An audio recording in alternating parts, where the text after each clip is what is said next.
Hello, everyone. Welcome back to The Boys in the Iceberg, the podcast where we watch Avatar: The Last Airbender. I'm Caleb Bader. And I'm Harley Davis. And we watched two great episodes of Avatar this week. Winter Solstice Part 1 and 2, The Spirit World, and Avatar Roku, respectively. Let's just get right into it. Harley, what did you think about the first episode, The Spirit World? The one with the panda. Yeah, the giant spirit panda. Yeah, it was a very angry dog panda looking thing. It was like a 6-legged Dalmatian looking thing. It was very angry. I would say that it had 2 legs and 4 arms. Now we're gonna call it 6 legs. I don't think we are. It had opposable thumbs. I don't care about your anatomy class right now. The anatomy, yes, my anatomy class. It's not worth getting into. It's not. But yes, it's a giant black and white spirit thingy. I guess that's the best way. It's really reminiscent of anime, in my view. But it's terrorizing this small town. Aang happens to come up on it because they see this huge scorch mark on the earth. Like, it's probably like a mile wide, or a couple miles wide by a mile long, or something like that. I don't know. And vice versa. I didn't think about it till right now, but it didn't really burn anything in the town. It just destroyed things. So why did it burn all the trees down? It disintegrated that house, though. Like, the way it disintegrated that house, it might have disintegrated those trees. Yeah, but it was shooting energy out of its mouth. It didn't really. It was just breaking stuff. But wasn't the Fire Nation still there regardless? I don't know. I don't think. Was it explained that the Fire Nation is what did that? I don't know, because I know Sokka said that the Fire Nation was there. Yeah. Okay. I don't know if they explained it. It might be that the Fire Nation were tearing up the forest. That could be it. So that's why the spirit was all crazy. That could be it. Yeah, so there's this tiny little village being terrorized by this spirit animal, and then the spirit animal takes Sokka, and then Katara and Aang try to go after him. Aang actually does go after him and ends up in the spirit world, and this is where we meet Roku. In the previous Avatar, we meet his dragon, which is his version of Appa. Aang at first doesn't know he's in the spirit world, and then he sees this flying dragon coming right at him, thinks it's going to hit him, and he realizes that he can't airbend in the spirit world because he's trying to get away, and the dragon comes up to him, and it takes him off, and they fly to the Crescent Island, on which sits the Temple of the Avatar, in which Roku's spirit resides. I don't know. Something like that. Really apparently, Aang can only talk to Roku on the right moment if he's in that temple in the Winter Solstice. Which is, I still got, I don't know, I'm totally against that for now, because I've seen, which I know this is in spoiler territory, I've seen Korra, and she is so tapped into the spirit world that I just feel like this is, I don't know. I don't want to get too much into that, but I think it was a cool way to establish the spirit world for Aang, but there is so much. It was so easier to get in the spirit world for Korra than it was for Aang, I guess. I don't know. Well, I think that in Korra's case, and I mean this podcast isn't about Korra. I know, but I think that she had grown up in the whole Avatar scene her entire life. She was used to it. She was a little more attuned into that. Okay. And there's actually even one of the books, I think, is a spirit book where that's the main focus, is trying to control the spirit world, where Aang doesn't have that luxury. Well, I haven't read any of the books, so the book is in the season. Oh, you're talking about like the way they're segregated, segmented, chopped up. I don't really remember Korra all that much, but I think that's how it's... Anyway, I've only seen Korra we're once. not talking about Korra. We're talking about Avatar: The Last Airbender, folks. So yeah, he goes to this Crescent Island and learns about Roku, which is the Avatar that came right before him. You might recognize him from the intro, where he's up on a mountain doing all these crazy different bending styles. All the bending styles, actually. Yeah. Or all the main ones, I should say. Yeah. None of the offshoots, but... so Aang... sub-bendings. It doesn't matter. It's the same thing. Anyway, Aang goes back. He's out of the spirit world at this point, because he figured it out, I guess. And he just has to get Sokka now, so they can go off on this grand adventure. And he waits until nightfall, and then the beast comes back, and there's an epic battle that ensues. I wouldn't call it epic, but go ahead. I mean, it was pretty much it was one of the most epic things that we've seen so far, because the Inagi is still the coolest. Yeah, but I don't know if that was really a battle so much. I mean, he was running away from the Inagi. He rode the Inagi, and he put out an entire town on fire. Yeah, but he wasn't it wasn't a battle. Yeah, but it was anyway, cool. What I'm saying, this thing is trying to destroy him with energy that it's shooting out of its mouth, and it's this giant spirit beast with 4 arms and 2 legs. You don't think that that's epic? It's all right. I mean, Whatever. But the dragon that is Roku's, this is a little fun fact, the avatar, his name is actually Fang. F-A-N-G. Yes, I remember didn't that know now. that until just now. I didn't know that until just now, at least. Well, so no, that's intriguing. I just that sparked something in my memory. I don't. Do they even say its name I'm in not this sure. episode? I'm really not sure because it's just he's like, oh, you're Roku's dragon, which is basically like he's Aang's Appa and Korra's Naga. Yeah, I guess I'm gonna keep referring to Korra because I guess there's a prerequisite for the Avatar. You have to have a special spirit beast with you. Well, the very first Avatar did. He had that little dead deer thing with the What's his Yin? Wan, I think is his name. Yeah, Wan. Played by Stephen Yin. Well, let's get back to Avatar. That's where you got Yin from. No, that was just a little bit of a racism on my part. That was terrible. No. Wow. All right. No, but yeah, all those names sound the same. Now we're gonna get off that topic. So, what did you think of the first episode? Yeah, I liked the first episode. I thought it was really good. The first 2-part episode, I should say. It's like the 7th episode, actually. Well, yeah, the first episode we're talking about. I didn't want people to think we're talking about the actual first episode. I think people will get it. We have a format. If people have listened to the show at all, I think they'll understand what we're doing now. You're right. I'm not giving our listeners enough credit. I'm sorry, guys. You're not dumb. I think Harley is trying to insinuate that all our listeners are the stupidest people ever. Don't cut that out. Don't cut it out? In context, he wants you to know. Okay, anyway. I think Coolsville sucks. Yeah. That's all I was thinking of. Okay, anyways. Getting back to Avatar. That's Scooby-Doo reference. Yeah, I like the episode. I think that the design for the spirit is really good. And we didn't even talk about the resolution, which is Aang touches the spirit and turns it into a panda. And then he gives back everybody. This is what it is. It's called energy bending. I was just looking that up. It's called energy bending, and it's a way to transfer knowledge. We don't find out about energy bending until farther down in the series when they actually go to that library after they meet Toph. When they go to that library after they meet Toph. And the owl, yeah. But it's called energy bending. Remember when Roku's dragon touched Aang on the whole forehead with his little tendril thingy? That was passing knowledge because he couldn't talk. In the regular world. So that's what he did to the panda. He's like, oh, hey, calm down. And that's pretty much what it is. Okay. Energy bending. That makes sense. Ladies and gentlemen. I don't think he knew what he was doing, but maybe he did. I think he just gave it a try, though, because he's like, oh, the dragon did it to me. I'll do it to this panda. Yeah, well, yeah. So now it's a panda. It walks into the forest and just leaves. It brings bamboo up right in front of the entrance to the town and lets everybody back in. But That's now, an hassle. Yeah, nobody can get out of town now because there's a giant bamboo forest. Get the yard crew out there. The panda just kept walking down the path, just growing bamboo, and the townspeople were like, "Are you kidding me? Now we got to chop all this bamboo down. Bamboo is hard to chop down." Yeah, but think of all the pandas you could feed with bamboo. Yeah, but giant pandas? I don't know. Do they have just regular pandas, not spirit pandas? Probably. I'm assuming that the spirit panda has domain over all the lesser pandas.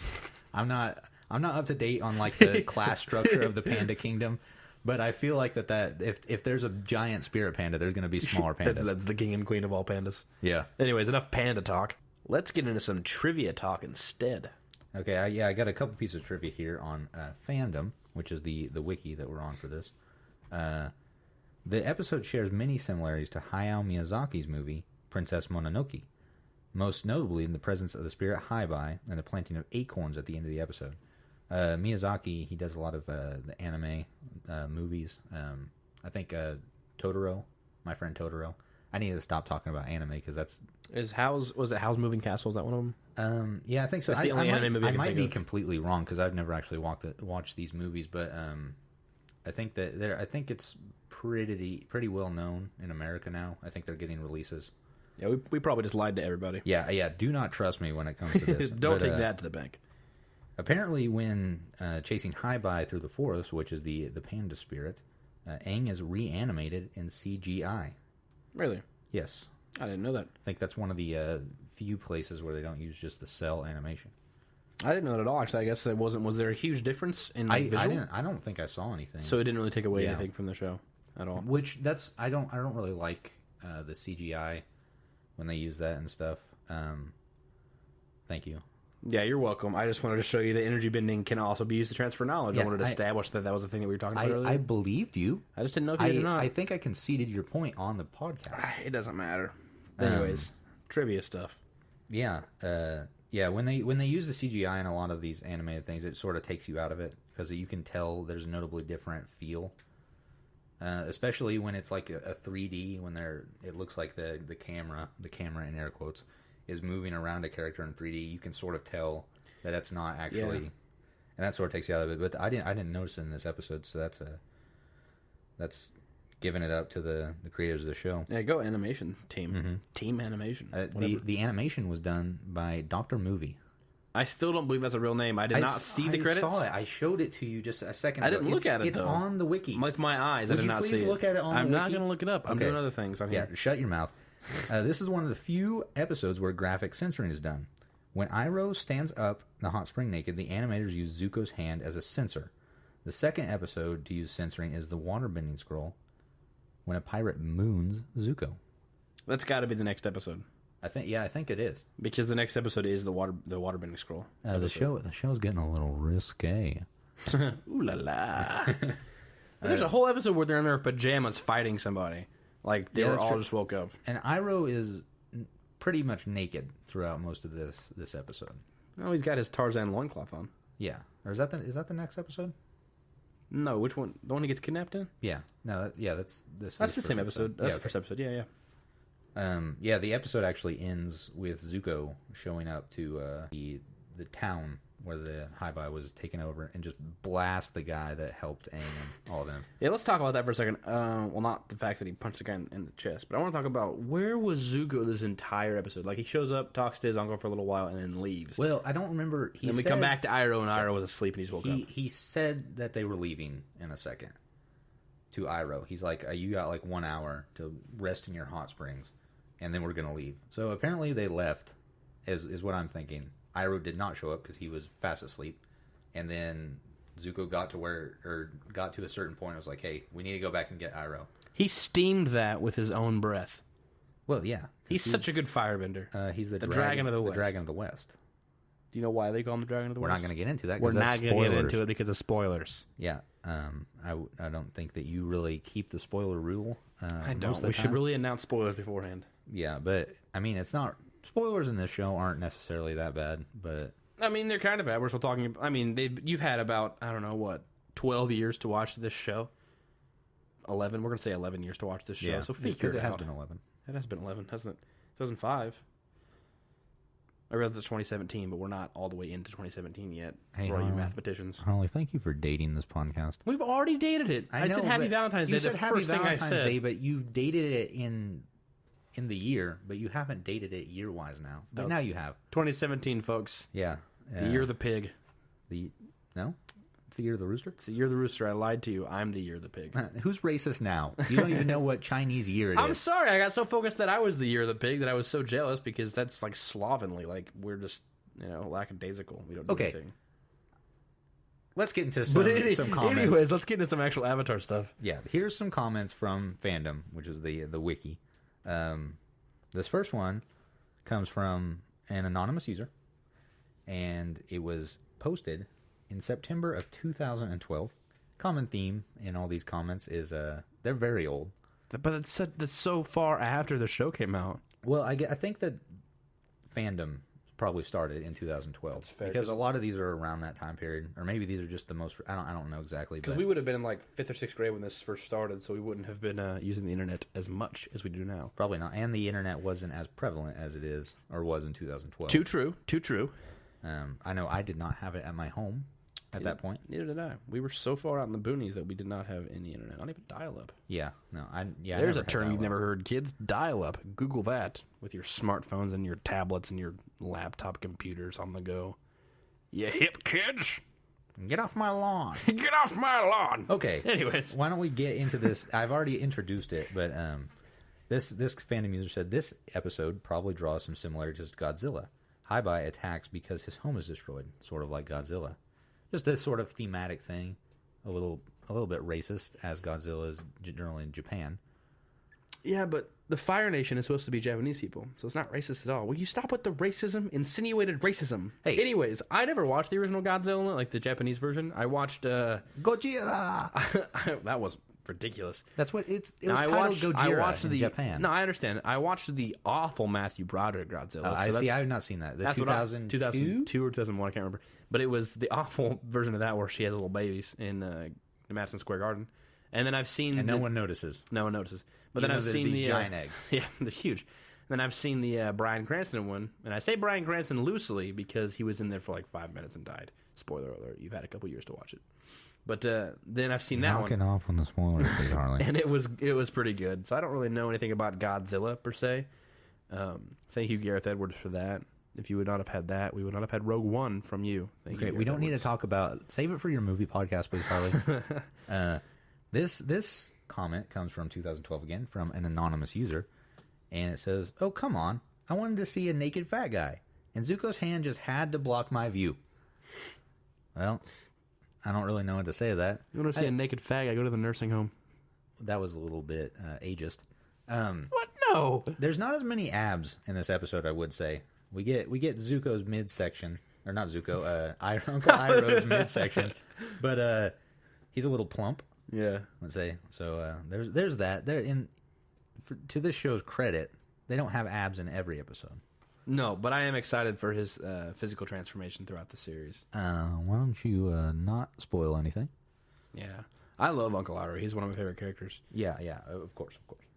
But what's his? It's Mako what's his actual name? Rest in peace. I can't remember what his name is. I don't remember. He's a great voice actor. He also played Aku in Samurai Jack. Harley, why don't you save it for your Samurai Jack podcast? I don't have a Samurai Jack podcast. I have to vent it all out right here. No, we're not talking about Samurai Jack. We're not talking about Samurai Jack. I'm suggesting that we talk about Samurai Jack. We will eventually do Samurai Jack on this podcast, folks. I've already let into it. We have to now. He can't avoid it. It's unavoidable. But anyways, let's talk about the second episode. Let's dive into that one. What is that? The Avatar Roku, the part 2 of the Winter Solstice? The part 2. And it takes place. It starts right after the end of the first episode. Yes, it's not a to be continued, but it is it should be just one long episode, kind of like when they. I think with the to be continued, they aired on the same night, so they take place. Because I remember seeing that some of the 2-parters took place on the same night or was aired originally. And so I think that's... So it was just a back-to-back thing? Yeah, I think that's what the to be continues is reserved for. Okay, so it wasn't like they were... Well, it's meant to be viewed as one episode, though, kind of like Lord of the Rings, how they were like all shot at one time. I just keep on bringing these outside resources. I gotta stop. We're gonna talk about Avatar on this podcast. Let's talk about Lord of the Rings eventually, guys. Stay tuned. In 2 years. Not 2 years. It'll be a little while. But anyways. Okay. So what did you think about the second episode, Avatar Roku? Really liked the second episode. I really liked the firebender, the style that all of the buildings have and everything. Especially like the Avatar temple that they go to. Everything. I like how it's made to look sharp and jagged and edged and just precise. But at the same time, it's flowy. But yeah. But it's supposed to look intimidating. Yeah, that's the whole persona they were going for when they made the door that encases. It's these it's dragons that you don't see the entire dragon, and it's flowy through there, but the amount of detail in the face of the dragons on the door is just frightening. I really like the way they designed this temple, and we actually get to see our Fire Nation versions of monks, which are the fire sages, the 5 fire sages. And they, you think that they're on the Avatar side when they show up, but then they immediately start attacking the Avatar because they're like, "Hey, this is the Avatar's temple," and he's like, "Well, I'm the Avatar," and they're like, "We know," and they attack him, and so they run away. And then there's one, I'm not gonna call him a traitor, but he is not actually. He's actually noble. Yeah, he's a little mutinous against the Fire Sages. He didn't want to actually be underneath Ozai's rule, or originally Sozin's rule. Yeah, because apparently his grandfather was a monk or the priest of the Avatar Temple. Yeah, and Sozin committed genocide, or was starting a war with everyone, and forced all the sages at the Avatar's temple to basically submit to him and follow everything he was doing. And do you want to tell us how he did that with what was it? Sozin's comet? No. Yeah. You don't want to tell us about that? No, because that's a spoiler. That is a major spoiler. No, they bring up Sozin's comet in this episode. You see Sozin's comet. Yeah, and I think I'm pretty sure they're like, "Hey, this is how we started the war." Yeah, he said that they started the war with Sozin's comet, but they don't explain what Sozin's comet is. Spoiler alert, then, folks. No, Sozin's comet. We're not going to get into it. That's fine. See, at the end of season 3, I can talk about all of this stuff loosely, and it'll be so great. I'm going to reel you back in because we're getting a little bit off the topic. Anyways, that was my version of a reel. That was a great bit for the podcast because everyone can see what you're doing. Yeah, but you can see what I'm doing. Yeah, but that's all that matters. I can see what I'm doing. Okay. The dog can see what I'm doing. We're going to get back into the episode. So Aang shows up at this crescent island, which is I don't know why the shape is that important. I think it comes into play later in the series. Spoiler alert. But how is that a spoiler? Because I think I'm not going to get into it. Just know that might be a little bit of a spoiler. It's not. They go to the crescent island with the temple, and Aang has to get into this room where the statue of Avatar Roku is, which will be illuminated at a certain point on the Winter Solstice, so he can speak to Avatar Roku. Which is the very first time he gets to speak to Avatar Roku. And I think after he goes into the spirit world, he talks to this guy. He talks to Avatar Roku, which is his previous reincarnation of the Avatar that happened over 100 years ago. 112-ish, give or take a couple days. No, I think it's actually the day of his passing. There's a new person born, isn't it? Yeah, it's exactly when he dies, the person Aang was born. So give no time. It's back to back to back. Yeah. So Kyoshi, Roku, and then Aang, and then Korra, which we'll get into. Korra. Okay, so stop talking about Korra. I'm not going to say it again. That's enough of Korra. You don't have to say it, but I'm going to talk about Korra. Okay, so Aang and the gang and Aang, Aang's gang. It's the gang, Gaang. Yeah, but I wasn't trying to say that. Anyway, the gang. They trick the firebenders, the sages, into opening the door that can only be opened by either one avatar, one fully realized avatar, or 5 firebenders. So they set a diversion and make it look like Aang is already in there, and then the firebenders have to open it to get him out. But it's just Momo. But they do that because Sokka, another one of Sokka's plans come into play. Yeah. He creates fake firebending. Didn't work. It doesn't work. And he puts these little bags of fake fire inside every single dragon. Well, it's real fire. It's a bomb. It's an explosion, yeah. And then the one mutinous fire sage decides to light all those for him, since obviously none of the other people can light the fire. And it blows up.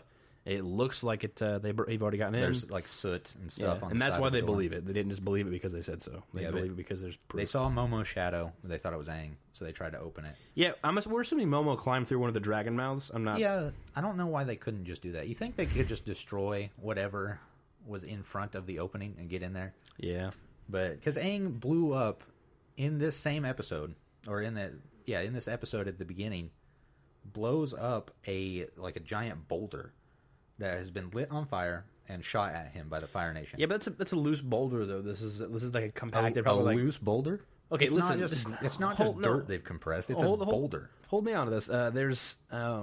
But that's as opposed to like a 2-foot compacted steel door. That's like I'm not saying break the door open. I'm saying Momo had to get in somewhere. So find that opening and then shoot a whole bunch of air into it and blow it to pieces.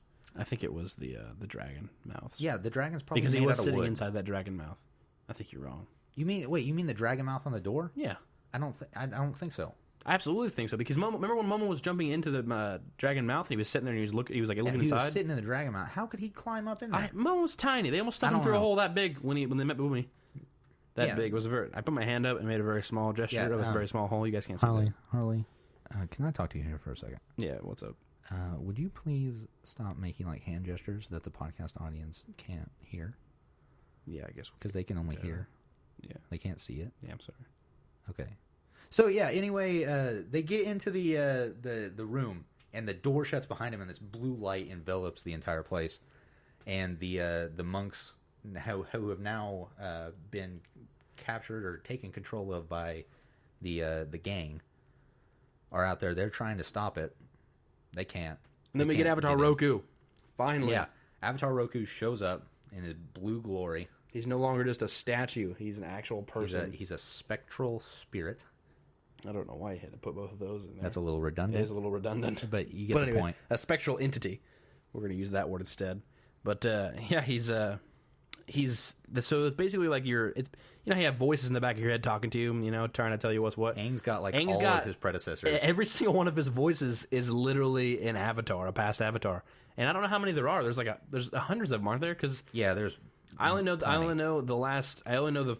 Korra, Aang, Roku, Kyoshi. There was a waterbender before. There's a waterbender before her, and then I remember Wan was the one. Wan. Ah. Let's talk about Avatar, not Korra. Oh, he said it again, folks. I told you I'd get him to do it. You did not say that. I did say that. Okay, anyway. I might not have said that, but I'm saying it now. Yeah, so before this, we forgot to mention Zuko. Count Zuko had showed up. No, Zuko shows up, but right before Aang could go into the door, has taken Aang, because you don't expect that. And Aang breaks free, because he's a master of evasion with his airbending. And literally nobody on the TV show though has fought an airbender. Yeah, that's true. They have no clue. Like they're like, how do I fight this guy? Boomy may have.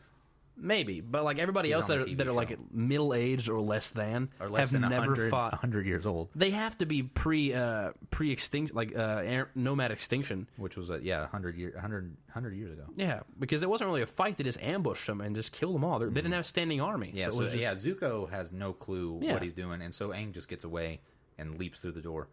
But then he meets Avatar Roku, and then they talk, and he finds out that Sozin's comet is going to be coming in 3 months, I think it is.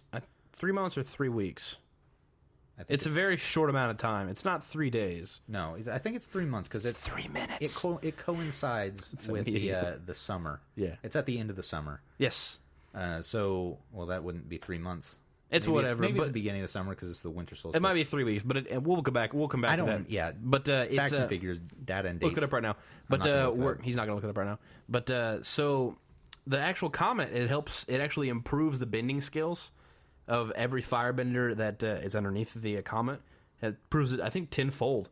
So they can kick some serious butt. Kick Butowski, that Disney TV show. Disney XD. Such a good show. A little skater kid. Okay. Like 2 inches tall. Save that for your Kick Butowski podcast, please, Harley. I have all these podcasts you should come listen to, guys. Yeah. So many. Yeah, so then they end up escaping. Of course, because they have to go and do some other stuff. Also, because they're our protagonists, and they have to escape. Gang of avatars. The gang. Gangatar. Team Avatar. Yeah, we're not going to get into that Eventually, we're going to call them Team Avatar. That's not until the second season, Harley. Eventually. Okay, so, that was the episode, basically.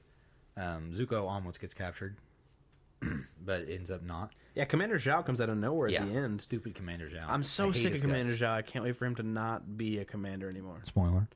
Does that actually spoil anything? Yeah, I don't know, maybe. I tiptoed around the edge of the video. But so, what did you think about this episode, Harley? I loved this episode. I love to see an actual reincarnation, or not reincarnation, pre-reincarnation of a predecessor, really. Of Aang. Yeah, no, we didn't even talk about that. What's up?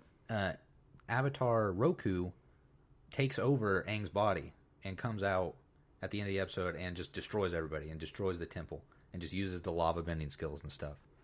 Remember what you said about me using my hands? Stop using your hands. No, but I'm not demonstrating something. I'm moving my hands around, but that doesn't affect what I'm saying. Waving like a madman, but I concur. Yes, that was a pretty cool scenario because I think, again, in Korra, if we're not going to have a podcast about that, there's this scene where all the avatars, or not Korra actually, it's at the very, no, I can't spoil it because it's at the end of Aang.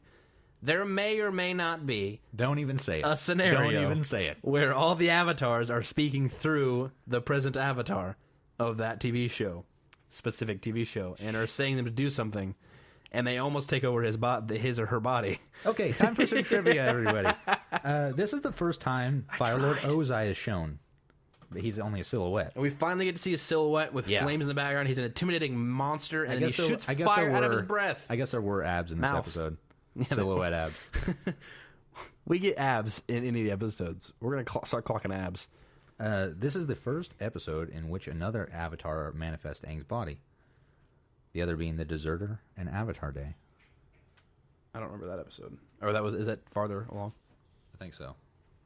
Next piece of trivia here. This is the first time the Buddhist chant Namo Ami Tuo Fo Shin Di is heard.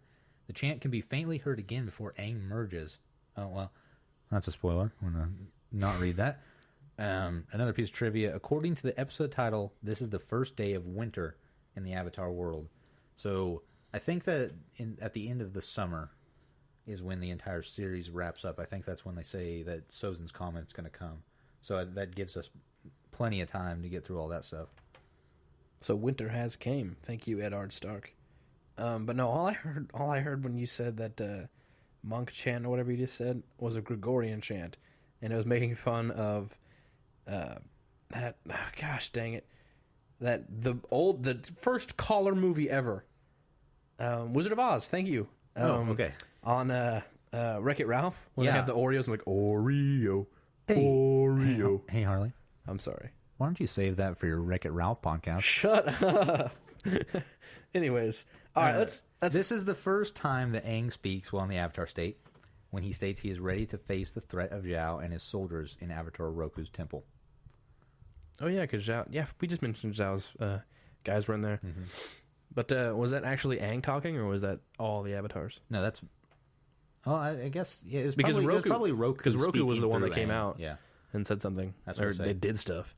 He lava bent, Yes, he did. Which is crazy to me. He did. Well, because they said that he hollowed the tunnels out and forged it out of lava earlier. So was he a lava bender then? Because they make lava bender a sub earth bending thing, not a sub fire bending thing in Korra.